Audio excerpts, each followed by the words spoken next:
जय श्री कृष्ण। ज्ञान के राही चैनल पर श्रीमद् भगवद गीता के 18 अध्यायों की इस श्रृंखला के अध्याय 5 में आपका स्वागत है। इस श्रृंखला में गीता के प्रत्येक अध्याय के प्रत्येक श्लोक का अर्थ बहुत ही सरल शब्दों में आप तक पहुंचाने का प्रयास किया गया है।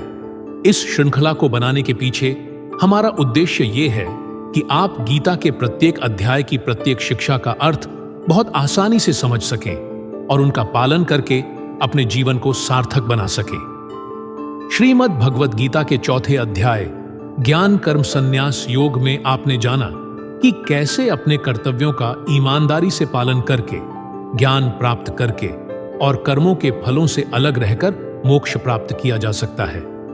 इस अध्याय में निष्काम कर्म योग, ज्ञान योग और संन्यास योग के बारे में महत्वपूर्ण शिक्षा दी गई है। यदि आपने अभी तक श्रीमद् भगवद गीता की इस श्रृंखला के पिछले अध्यायों को नहीं सुना है तो आपको उन्हें एक बार अवश्य सुनना चाहिए, क्योंकि तभी आप इस गीता श्रृंखला में आगे अपलोड किए जाने वाले वीडियो को ठीक से समझ पाएंगे। इस वीडियो में हम आपके लिए श्रीमद् भगवद गीता का 5वां अध्याय लेकर आए हैं, जिसे कर्म संन्यास योग के नाम से जाना जाता है। श्रीमद् भगवद गीता का 5वां अध्याय कर्म संन्यास योग, कर्म के त्याग और कर्म योग दोनों को मुक्ति के मार्ग के रूप में प्रस्तुत करता है। हालांकि यह अध्याय कर्म योग को श्रेष्ठ मानता है, जहां व्यक्ति अपने कर्तव्यों को निष्ठापूर्वक और फल की इच्छा के बिना करता है, और ऐसा व्यक्ति शाश्वत सन्यासी होता है। तो आइए शुरू करते हैं। श्रीमद् भगवद गीता अध्याय 5 कर्म संन्यास योग। अर्जुन ने कहा, हे कृष्ण, पहले आपने कर्म संन्यास की प्रशंसा की और फिर आपने मुझे भक्तिपूर्वक कर्म योग का पालन करने का उपदेश भी दिया। अब कृपया मुझे निश्चित रूप से बताइए कि इन दोनों में से कौन सा मार्ग अधिक लाभदायक है। भगवान ने कहा, कर्म संन्यास और कर्म योग दोनों ही मार्ग परम लक्ष्य तक ले जाते हैं, लेकिन कर्म संन्यास से कर्मयोग श्रेष्ठ है। जो कर्मयोगी न तो किसी वस्तु की इच्छा करते हैं और न ही किसी से द्वेष करते हैं, उन्हें नित्य त्यागी समझना चाहिए। हे महाबाहु अर्जुन, वे सब प्रकार के द्वंद्वों से रहित होकर माया के बंधनों से सहज ही मुक्त हो जाते हैं। केवल अज्ञानी लोग ही कहते हैं कि सांख्य या कर्म संन्यास कर्म योग से भिन्न है। जो वास्तव में ज्ञानी हैं, वे कहते हैं कि इन दोनों में से किसी भी मार्ग पर चलने से दोनों का फल मिल सकता है।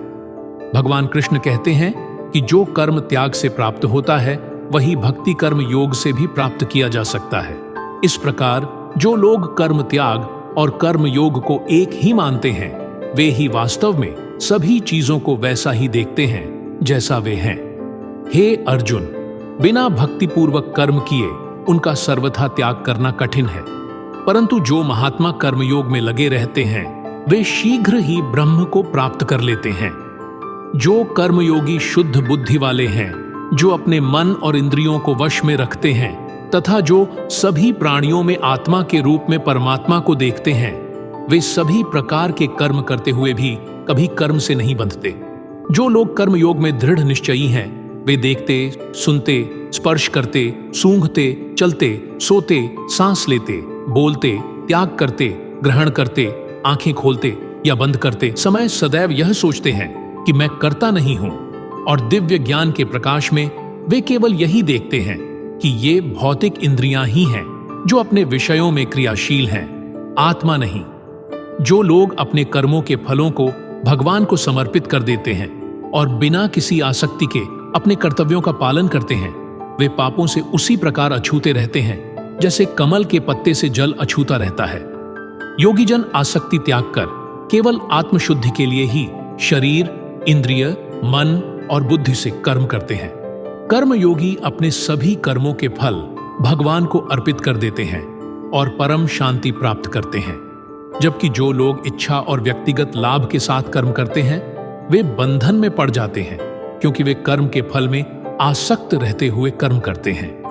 वे देहधारी प्राणी जो आत्मसंयमी और अनासक्त हैं, वे 9 द्वारों वाले भौतिक शरीर में भी सुखपूर्वक रहते हैं, क्योंकि वे स्वयं को किसी भी कार्य का कर्ता या कारण मानने के विचार से मुक्त होते हैं। भगवान न तो कर्तापन का भाव रखते हैं, न कर्मों की रचना करते हैं, न कर्मों के फल की रचना करते हैं। ये सब प्रकृति के गुणों द्वारा ही उत्पन्न होते हैं। सर्वव्यापी परमात्मा किसी के पाप पुण्य में शामिल नहीं होता, किंतु जीवात्माएं भ्रमित रहती हैं क्योंकि उनका आध्यात्मिक ज्ञान अज्ञान से ढका हुआ है। परंतु जिनकी आत्मा का अज्ञान दिव्य ज्ञान से नष्ट हो जाता है, उस ज्ञान से परम सत्य का प्रकाश उसी प्रकार प्रकाशित हो जाता है जैसे दिन में सूर्य के प्रकाश से सभी वस्तुएं प्रकाशित हो जाती हैं। जिनकी बुद्धि भगवान में स्थिर हो जाती है और जो भगवान पर सच्ची श्रद्धा रखते हुए तथा उन्हें ही अपना परम लक्ष्य मानकर उनमें पूर्णतया लीन हो जाते हैं, वे शीघ्र ही ऐसी अवस्था को प्राप्त हो जाते हैं जहां से फिर कभी वापस नहीं आना होता और ज्ञान के प्रकाश से उनके सारे पाप मिट जाते हैं। सच्चा ज्ञानी व्यक्ति अपने दिव्य ज्ञान की आंखों से ब्राह्मण, गाय, हाथी, कुत्ते और चांडाल को समान दृष्टि से देखता है। जिनका मन समदृष्टि में स्थित है, वे इसी जीवन में जन्म मरण के चक्र से मुक्ति पा लेते हैं। वे ईश्वर जैसे गुणों से युक्त होकर परम सत्य में स्थित हो जाते हैं। ईश्वर में स्थित होकर ईश्वरीय ज्ञान में दृढ़ विश्वास रखकर तथा आसक्ति से मुक्त होकर वे न तो सुखद वस्तु पाकर प्रसन्न होते हैं और न ही अप्रिय परिस्थिति में दुखी होते हैं। जो लोग बाह्य इंद्रिय सुखों में आसक्त नहीं होते, वे परम आनंद का अनुभव करते हैं। ईश्वर के साथ एक होकर वे अनंत सुख का आनंद लेते हैं। यद्यपि इंद्रिय विषयों के संसर्ग से उत्पन्न होने वाले सुख सांसारिक लोगों को आनंददायक प्रतीत होते हैं, किंतु वास्तव में वे दुखों के कारण हैं। हे कुंती पुत्र, ऐसे सुखों का आदि और अंत होता है, इसीलिए बुद्धिमान पुरुष उनमें आनंद नहीं लेते। केवल वे ही लोग योगी हैं जो शरीर त्यागने से पूर्व काम और क्रोध के आवेगों को रोकने में समर्थ होते हैं। केवल वे ही इस संसार में सुखी रहते हैं। जो लोग अंतर्मुखी हो जाते हैं और असीम आध्यात्मिक आनंद का अनुभव करते हैं तथा आध्यात्मिक प्रकाश से प्रकाशित हो जाते हैं, ऐसे योगी ईश्वर के साथ एकाकार हो जाते हैं और संसार से मुक्त हो जाते हैं। जिन मनुष्यों के पाप नष्ट हो जाते हैं, जिनके संशय दूर हो जाते हैं और जिनका मन वश में हो जाता है, वे सभी प्राणियों के कल्याण के लिए कार्य करते हैं। वे भगवान को प्राप्त करते हैं और सांसारिक बंधनों से भी मुक्त हो जाते हैं। जो सन्यासी निरंतर प्रयास से क्रोध और काम पर विजय प्राप्त कर लेते हैं तथा अपने मन को वश में कर लेते हैं और आत्मलीन हो जाते हैं, वे भी माया के बंधनों से मुक्त हो जाते हैं। समस्त बाह्य सुख वस्तुओं का चिंतन बंद करके, भौहों के मध्य दृष्टि को स्थिर करके, नासिका द्वारा बाह्य आंतरिक श्वासों के प्रवाह को सम करके, इंद्रियों, मन और बुद्धि को वश में करके जो बुद्धिमान पुरुष इच्छाओं और भय को त्याग देता है, वह सदा के लिए मुक्त हो जाता है।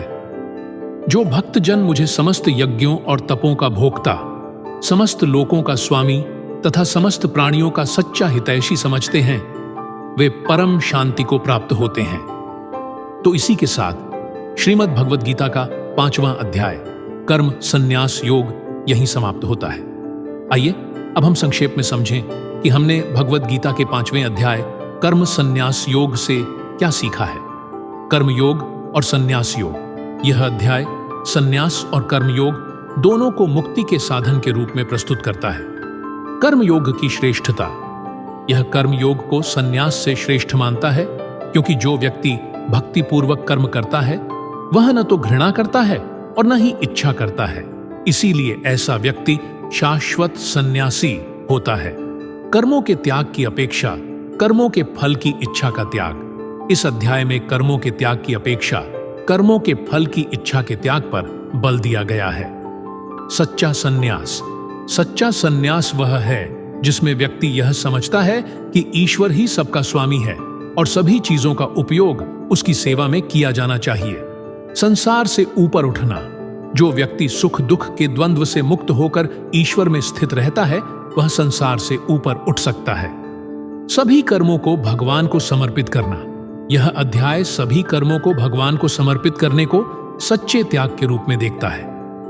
वीडियो के अंत तक बने रहने के लिए आपका बहुत बहुत धन्यवाद। कमेंट में जय श्री कृष्णा लिखें और यह भी बताएं कि आपको वीडियो कैसा लगा। अगर आपको वीडियो पसंद आया तो वीडियो को लाइक करें, अपने दोस्तों के साथ शेयर करें और ज्ञान की राही चैनल को सब्सक्राइब करें। तो मिलते हैं श्रीमद् भगवद गीता के 6ठे अध्याय में। जय श्री कृष्ण।